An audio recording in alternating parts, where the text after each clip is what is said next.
Bonjour, bienvenue au cinéma à l'écran de Saint-Denis. Je me permets d'abord de vous souhaiter les meilleurs vœux pour l'année 2024.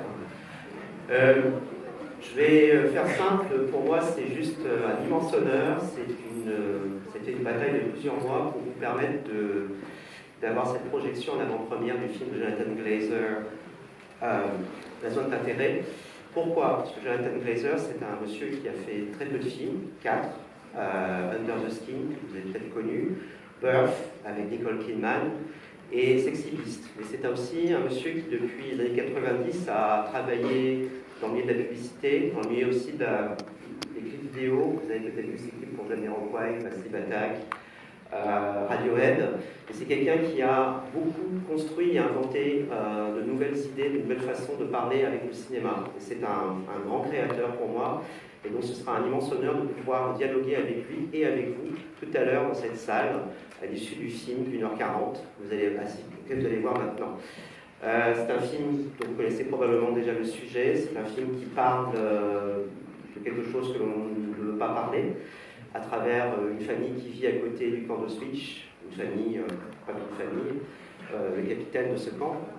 Je vais vous laisser découvrir la façon dont lui souhaite traiter ce sujet, et vous verrez, c'est assez remarquable et surtout glaçant. Mais cependant, c'est aussi du très très beau cinéma. Donc on se retrouve dans 1h30, 40 à peu près, avec Jonathan Glazer dans cette salle, et merci à vous et à tous d'être là.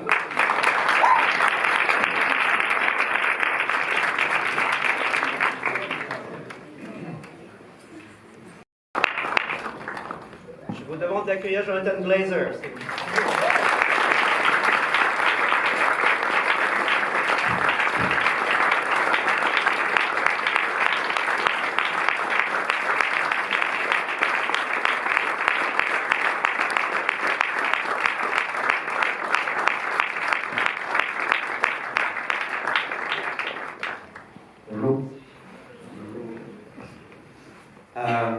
C'est toujours un peu... C'est toujours un petit peu dur après ce film, je pense, d'en sortir. Donc bien sûr, le principe, c'est que ce soit surtout vous qui puissiez poser des questions. C'est le but ici de ce cinéma, c'est qu'on puisse faire un dialogue avec le réalisateur. Mais je vais commencer par... j'ai posé une question d'introduction. Le titre du film, Zone Virtuelle, ça fait penser bien sûr au roman de Lee, certainement partie de ce roman, mais tu as pris différents chemins, et j'aimerais que tu parles du processus qui t'a amené du coup, à construire ce film et d'arriver, quel choix tu as fait à partir de ce roman pour construire ce film. Okay. It's a real honour to be with you all. Thank you for having me. I don't know whether anybody has read the book at all here, but the book was a starting point for me. And I realised what I tend to do is I read the book and then I put it away. So, and I absorbed something from the book. In this case, it was a point of view that was very interesting to me, the perspective of the perpetrator and how Martin Amis had handled that in his novel. I realised it wasn't how I wanted to handle it, but it gave me it was a door into my own journey, really. Alors tout d'abord, c'est un honneur d'être ici dans cette salle avec vous. Merci beaucoup de me recevoir. Alors je ne sais pas qui a lu le livre dans la salle. En tout cas, ça a été un point de départ pour moi. J'ai compris en le lisant, j'ai compris ce que je voulais faire, je l'ai mis de côté. Mais j'en suis vraiment imprégnée. Et c'est ce point de vue du bourreau qui m'a intéressée. Mais je n'ai pas voulu l'aborder de la façon dont Martin Amis l'a lui abordé, mais c'est sûr que ça a été une porte d'entrée pour moi, pour ensuite faire ce film. Après ce sera votre tour. Il y a aussi pour moi dans le film un travail extrêmement important dont j'aimerais déjà commencer à parler aussi, c'est qu'effectivement tu as le point de vue, disons un regard visuel, et il y a un travail extraordinaire aussi sur la question je crois que tu as déjà parlé sur le deuxième regard du film qui est sonore. c'est pour moi une des choses les plus impressionnantes que j'ai vues, c'est qu'il y a 2 films à voir, un film, tu vas, je crois, entendre et voir. Et c'est pour moi, j'ai l'impression que j'ai fait en fait 2 films, peut-être que ça a été d'ailleurs le temps de travail nécessaire pour construire ces 2 univers, un visuel et un sonore.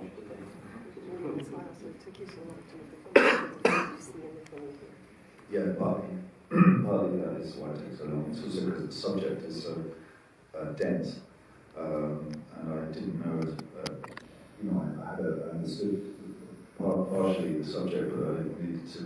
Once I decided I wasn't going to adapt the story in the book, I had no story at all, so I really had to start from the beginning. And then I started to research the source texts that Martinez would use, in other words, the Ross family, and we tried to gather as much information from the archives as possible of who they were, and they were kind of frighteningly ordered, yeah, it takes a long time because I just go deep, so it takes time. Oui, c'est en partie la raison pour laquelle ça m'a pris autant de temps, et aussi le fait que c'est un sujet extrêmement dense, et à partir du moment où j'ai compris partiellement ce que je voulais faire en lisant le livre, et quand j'ai compris que je ne voulais pas adapter vraiment le roman, je suis repartie du début, je suis repartie à la source du texte qui aurait pu aussi inspirer Martin Amis, savoir qui était cette famille Huss. On a fouillé dans les archives pour savoir qui étaient ces gens, parce que ce sont des gens effroyablement ordinaires d'une certaine manière. Et il a fallu que je creuse quand même assez loin. Non, super.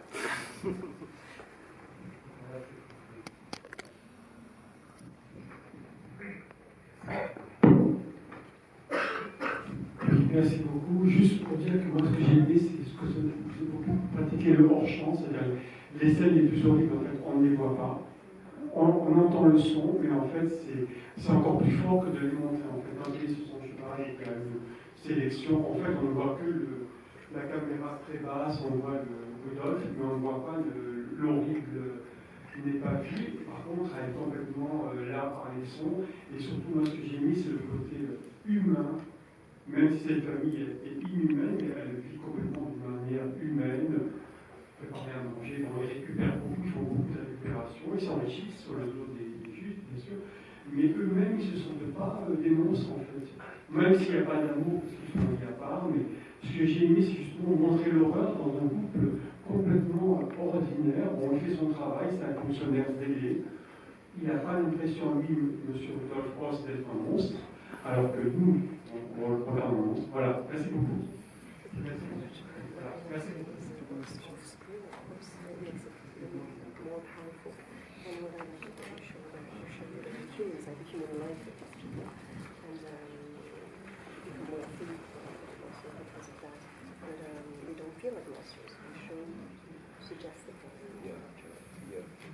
Yeah, they're not. I mean, they were monsters, are they? They're a human being, which is which is what is so grotesque. And in a way, the film, the point of the film, part of the point, or the aim of the film, is not what they did; it's what we do. You know, something. It's not. Oui, en fait, ce n'étaient pas des monstres, c'était des gens humains. Et c'est ça qui rend la chose très grotesque. Le but du film, ce n'est pas ce qu'ils ont fait, mais ce que nous on fait.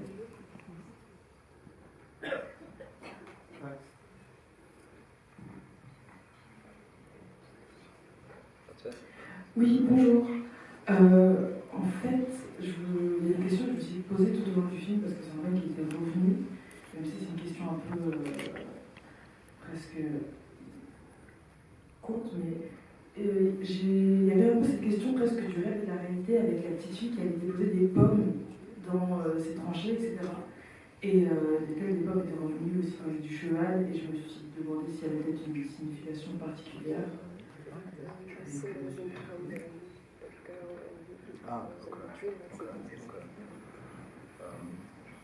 I thought my French was good, actually.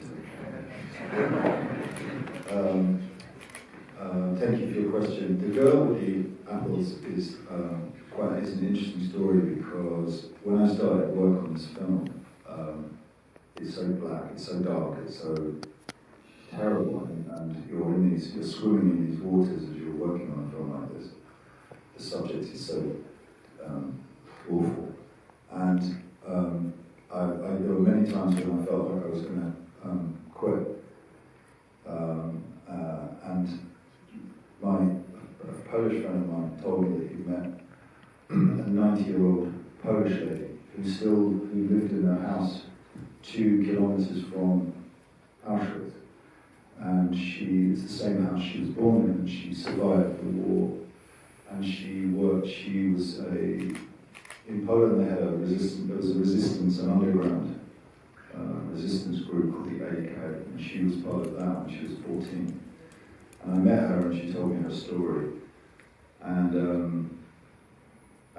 what you see in the film really is the energy that she was. It's not character so much in the film, it's more of an energy. And it's the opposite. In other words, it's to me, that's what, we also have that in us, we also have, that is also our choice.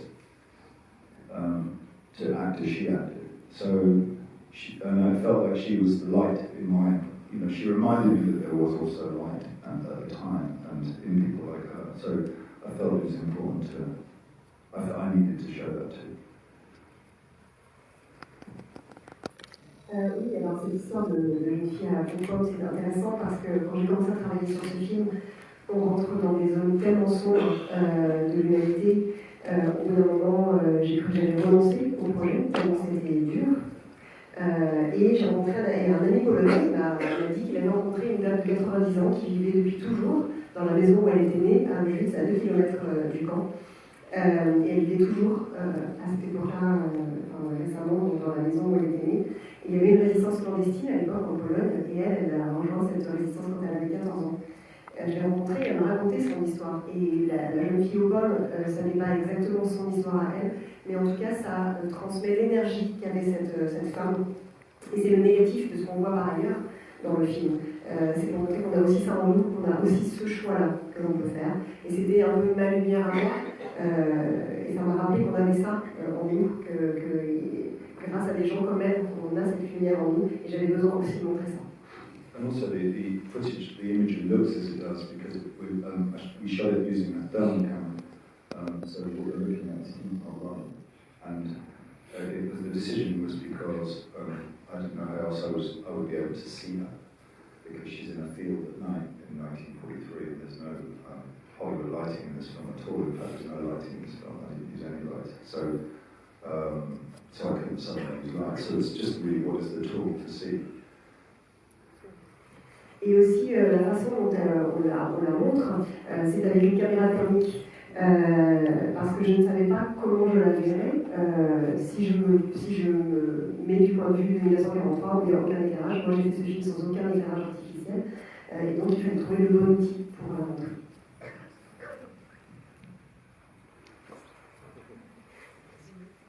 Oui, je voulais dire que j'avais trouvé le film encore plus impressionnant, beaucoup plus impressionnant que le livre de Martin Amis que j'ai lu il y a quelques mois. Et je voulais dire, c'est le deuxième film très impressionnant que je vois sur ce sujet après Le Fils de Saul. Et puis une troisième chose que je voulais demander au metteur en scène, c'est pourquoi il a mis tout d'un coup les femmes de ménage dans le camp moderne, que j'ai eu l'occasion de voir en 2018. Et justement, je voulais savoir ce qu'il avait inspiré pour mettre ces images-là, hormis bien sûr les montagnes de chaussures. Et voilà, c'était ma question. Pourquoi avoir mis cette scène dans le film?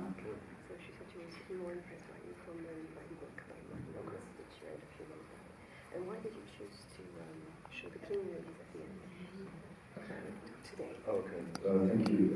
Because when I visited for the first time, I knew that I had an impulse that I needed to show. I wanted to show. I didn't want to make a piece set in the past. Really. I didn't want it to be a piece like like it was in amber or something. It's it's it was the idea. I wrote a note to myself, and the note was, I remember, was because I wanted to weave, like weaving. The here and now with there and then, and it kind of came out of that. Ça vient de la première fois où j'ai moi-même visité le Grand Musée. Et quand j'ai visité, j'ai eu tout de suite cet élan de montrer ce que c'est aujourd'hui. Parce que je ne voulais pas faire un film d'époque qui sente un peu formol ou qui soit poussiéreux. Et je me souviens que je m'étais écrit une note pour moi-même à ce moment-là. Je m'étais dit que j'avais envie de tisser ensemble le ici et maintenant avec le là et à l'époque.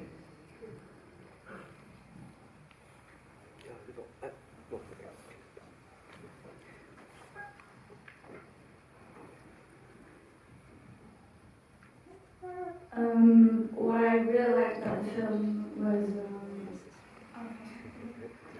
ce que j'ai aimé sur le film, c'est les différentes perspectives des personnages. Déjà, on voit la perspective déjà des parents, comment le père il fait juste son travail, il suit les ordres, il veut juste rendre sa famille heureuse. La mère, elle pense juste à vivre dans le luxe, en utilisant d'ailleurs le métier de son mari. Et on peut voir la perspective des enfants qu'ils ne savent pas ce qui se passe dehors, ils voient juste quelque chose qu'ils croient normal, quelque chose qui est... Enfin, on voit l'innocence des enfants, on ne voit pas la gravité de la situation. Et j'aime bien aussi les différents changements de caméra, comment à partir d'un moment où un personnage entre presque dans une salle, on voit la caméra de cette salle changer vers le personnage pour qu'on puisse voir ce qu'ils font tout le temps. C'est ce que j'ai beaucoup aimé dans le film, l'effet de perspective.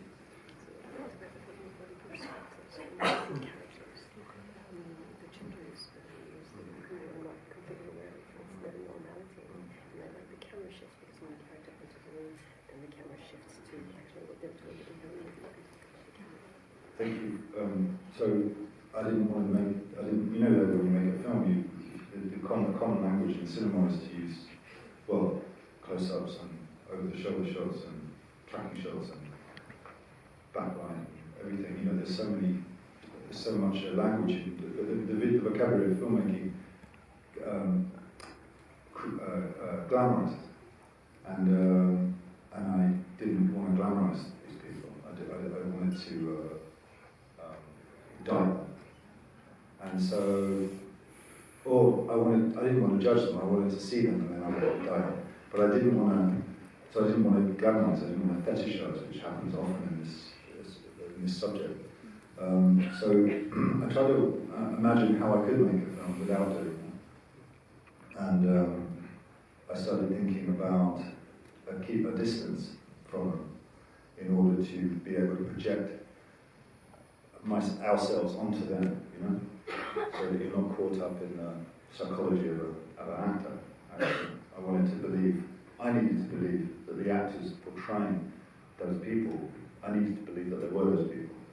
So I kind of had a documentary head, and I wanted to, to achieve that, to avoid the lighting and the do it again, and this time a little quicker or a little slower, I wanted to take away all of that. So we created a system of 10 cameras, which were we blocked the action and then blocked the cameras, or vice versa. You anticipate where the action is going to go, and then it means there's no continuity problem. Everything is in one. Everything is you're unifying time and space. So the advantage of that is that you're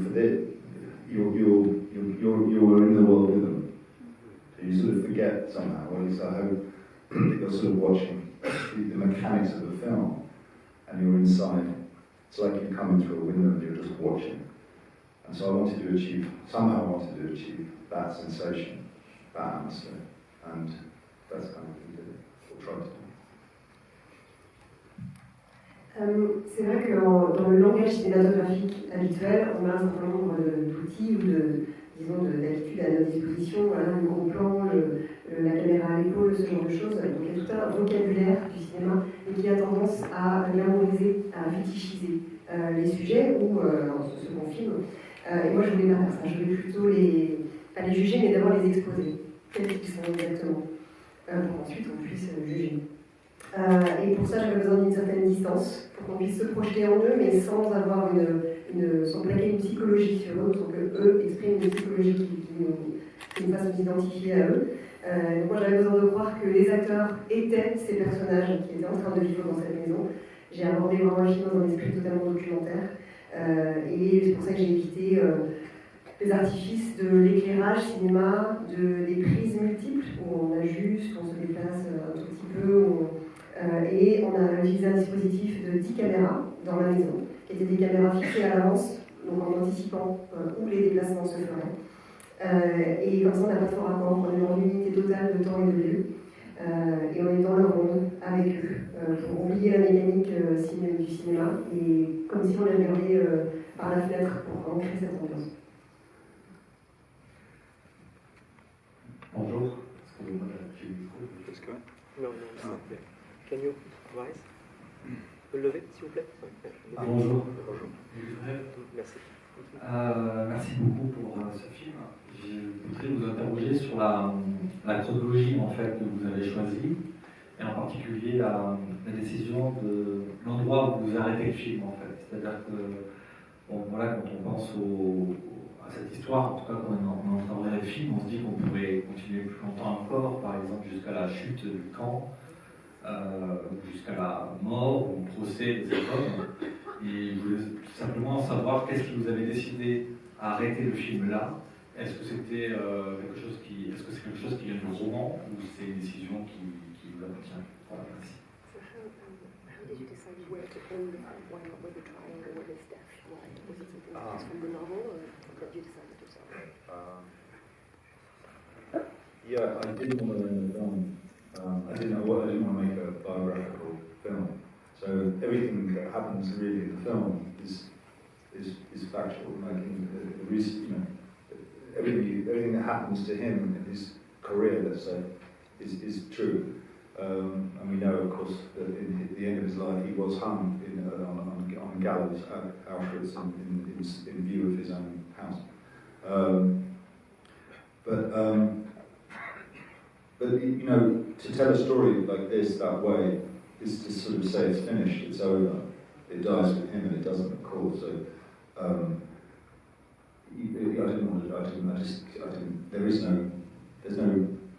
didn't want to be able to walk away from this and feel safe, feel like that happened a long time ago, and it no longer happens. And I think it happens, we know it happens. And so everything about the film I wanted to make feel the present tense now. So there's no arc to the story, it's a continuum, tragically. Je voulais pas faire un film biographique, tout ce qui se passe dans le film, tout ce qui est du ressort de la carrière de cet homme est factuel et vrai. Il a fini effectivement pendu à Auschwitz avec sa maison en vue. Mais je ne voulais pas raconter cette histoire en disant que ça se terminait avec lui. Comme pour dire qu'ensuite, à la fin de ce film, on pouvait se sentir en sécurité parce que ça ne pouvait plus arriver parce que ce personnage était mort. Je voulais à chaque instant servir le présent en racontant cette histoire.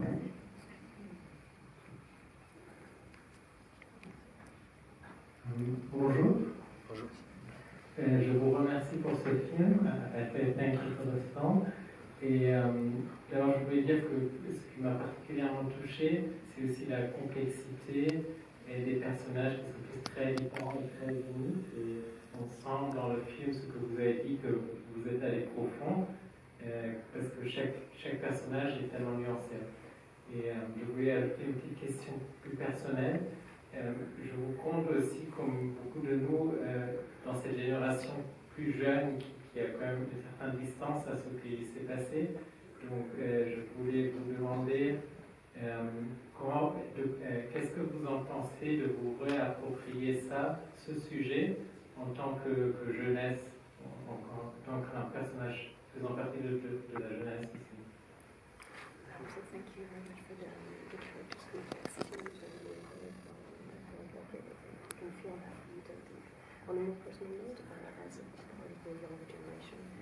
The fact that you're telling the stories with more distance now, or do you think it means for us to own this story again?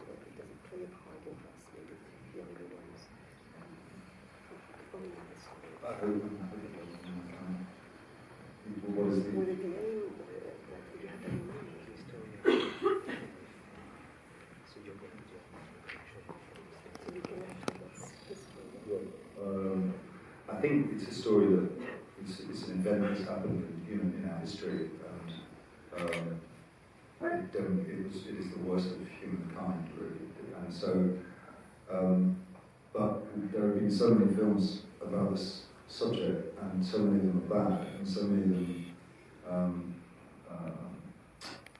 reduce it to genre, horror, and I feel like it is important to keep restating this event in a new way.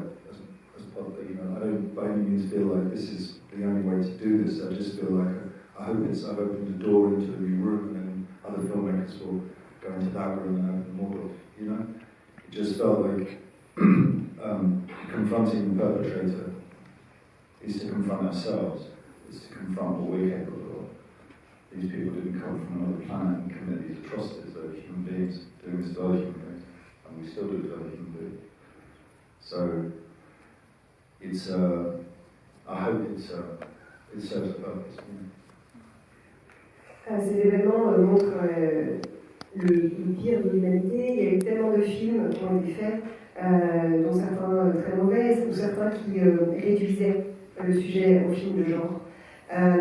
Et pour moi, c'était utile de réaffirmer, de reparler de ce sujet d'une façon nouvelle, sans dire que c'est la seule façon de le faire, mais j'avais peut-être envie que ça ouvre une porte sur une nouvelle dimension, et peut-être certains vont pouvoir s'y engouffrer également, parce que faire face au bourreau, c'est faire face à nous-mêmes, faire face à ce qu'on est capable de faire. Ces bourreaux ne sont pas arrivés d'une autre planète pour tuer, pour massacrer, pour exterminer. Et donc, c'est aussi quelque chose qui existe toujours dans le monde, que certains font toujours. Donc oui, j'espère que ça va permettre de relancer le sujet. Bonjour. J'ai remarqué que dans le film que vous avez réalisé, il y avait la présence d'un personnage assez particulier, le chien. Et je veux savoir, vous, comment vous avez voulu l'utiliser pour accentuer un certain nombre de scènes qui n'étaient pas implicites. Quel a été votre rapport justement avec l'utilisation de ce personnage au cours de votre travail? How did you use the tag as to outline some things, to stress some of it, maybe on site that you can translate? I mean, I wish I was that clever. The dog used me, I didn't use the dog. So I was trying to set up a family. As they were, they had animals, they had tortoises, they had all sorts of things. And they lived this life like this is how they lived. So I wanted to create something as familiar as possible to us. And Sandra Huller, who plays Hedwig Cross, has a dog, and this is her dog. So, when you make a film, if you have a dog in a film, of course, it's like you have a dog handler, or people get a dog, and then you have to feed the dog in and out of scenes, and it's annoying. And because I was filming the way I was, meaning everything was being captured in the round simultaneously, I had no problem with continuity. It was all being caught. So Sandra's dog was Sandra's dog, and all these people you see on screen, they all lived in the same house for 3 weeks before we started filming with the dog. So it's just his family, and they have a dog, and the dog comes and goes the way dogs come and go. It wasn't. He's quite a skittish dog. He's quite he looks anxious, and the baby's crying a lot, and we can read into the fact that they are aware of an extreme situation, but it wasn't. I can't take credit for that. J'aurais bien aimé avoir cette idée avant, cette intelligence d'analyse sur le chien. C'est plutôt le chien qui s'est servi de moi, le chien qui s'est servi de lui. En fait, je voulais vraiment à tout prix créer un esprit de famille. D'après ce qu'on sait, cette famille avait un chien, ils avaient des animaux, ils avaient des tortues également. Donc ils vivent vraiment comme ça. Et créer cette ambiance familière, ça permettait de nous mettre encore plus dans l'histoire. Il se trouve que c'est le chien de Sandra Müller, Chris. Et souvent, quand on tourne avec des animaux, c'est un peu un cauchemar. Mais là, vu la façon qu'on avait filmé, tout le monde était dans cette maison, vivait au quotidien dans la maison, il n'y avait pas de problème de faux raccord, de passage de va-et-vient. Donc le chien allait et venait comme il le voulait exactement. Et tout le monde vivait dans la maison a vécu 3 semaines avant le début du tournage, avec aussi ce chien. Et c'est un chien qui est particulièrement farouche ou un peu fuyant. Les enfants aussi pleurent beaucoup, donc après on peut lire ce qu'on veut sur l'ambiance et ce qui se passe autour de la maison. But if the dog feels integrated, it is, as you just reminded me, I spent a year on the sound, so you're looking for connections, you're looking to see how you can draw lines between things. And there's a scene where she's in the garden with her mother, and then the dog starts to get skittish and runs away. And I anticipate, and then I imagine the dogs on the other side of the wall starting, and then that would set this dog off. So there's lots of, I was drawing lines between things you couldn't see to the things you could, and the dog was one of them, of course. Mais c'est vrai que ça me rappelle une anecdote, j'ai passé 1 an à travailler sur le son après avoir terminé le tournage. Et le son a permis de créer des liens entre le visible et l'invisible. Et il y a la scène où Hedwig est dans le jardin avec sa mère. Et j'avais, quand le chien se met un petit peu à le chien, c'est ça commence à s'exciter, ou en tout cas à partir un peu en fuite ou à aboyer fort, et j'avais anticipé, j'avais imaginé que c'était des chiens qui aboyaient de l'autre côté du mur, qui se mettaient à exciter le chien que l'on voyait. Donc ça m'a permis de tisser un lien, c'est vrai qu'il m'a servi quand même d'outil. Moi, c'est la scène du chien qui est parti lorsque la mère était dans la serre avec le loup. C'est pour ça que je me suis posé la question.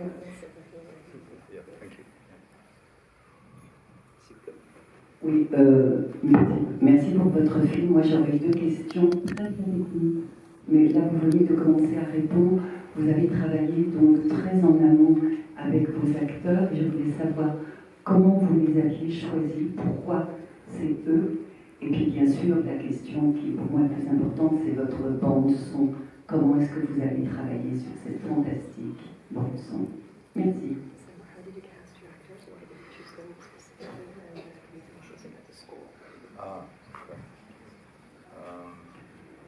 Yeah, the actors I cast, I knew Sandra Müller and I knew Christian Friedel from the work they had done, and I put them together in my mind as this couple because they, from what I knew of this couple, what I've read of them, they were very accurate. And then I cast obviously lots of the other, yes, they were the central casting, those 2, for sure. And the score, the music is written by a composer, a friend of mine called Rita Levy. You may well know them. They're brilliant and very intuitive, and we worked together very closely for months. And Mika wrote enormous amounts of music for this while we were cutting it. Because Mika's in the room with me and my editor, and so we're all in the same space, working all the time together, and so it's always in flux. And then, as the sounds came into the film, as the soundscape, what's going on behind the walls we started to build this. The music started to retreat because obviously the music was not, the atmosphere was not music was undoing the atmosphere that the sound was achieving. And so the music ended up working sort of almost underneath the film and around the film, rather than on it. So it's sort of, it's a very abstract process. And the piece of music at the end that you hear in the credits is the alarm.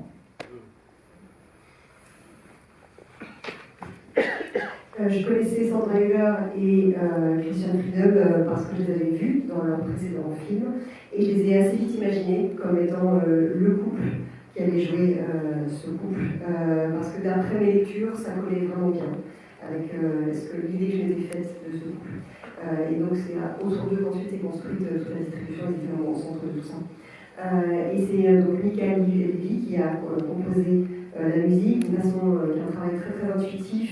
On a travaillé en très étroite collaboration.